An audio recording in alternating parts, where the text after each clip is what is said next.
સંસદમાં ચાલી રહેલા શિયાળુ સત્રનો આજરોજ છેલ્લો દિવસ છે. છેલ્લા દિવસની કાર્યવાહી શરૂ થાય તે પહેલા શાસક પક્ષના સભ્યોએ સંસદ સંકુલમાં આગલા દિવસે બનેલી ધક્કામુક્કી અને ધક્કો મારવાની ઘટનાને લઈને દેખાવો કર્યા હતા.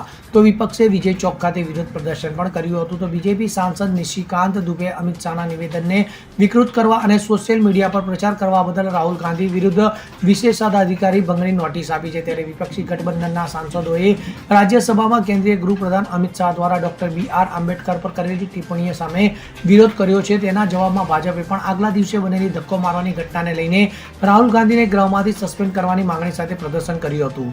તો સંસદની કાર્યવાહી શરૂ થતાં જ હંગામો શરૂ થવા પામ્યો હતો. તો વિપક્ષી ગઠબંધનના સાંસદોએ રાજ્યસભામાં કેન્દ્રીય ગૃહપ્રધાન અમિત શાહ દ્વારા ડોક્ટર બી.આર. આંબેડકર પર કરેલી ટિપ્પણી સામે વિરોધ ચાલુ રાખ્યો હતો. ત્યારબાદ હોબાળાના કારણે લોકસભાની કાર્યવાહી અનિશ્ચિત સમય માટે સ્થગિત કરવામાં આવી હતી. Bureau report CN24 news. હવે જુઓ દેશ દુનિયાની તમામ ખબરો તમારી આંગળીના ટેરવે.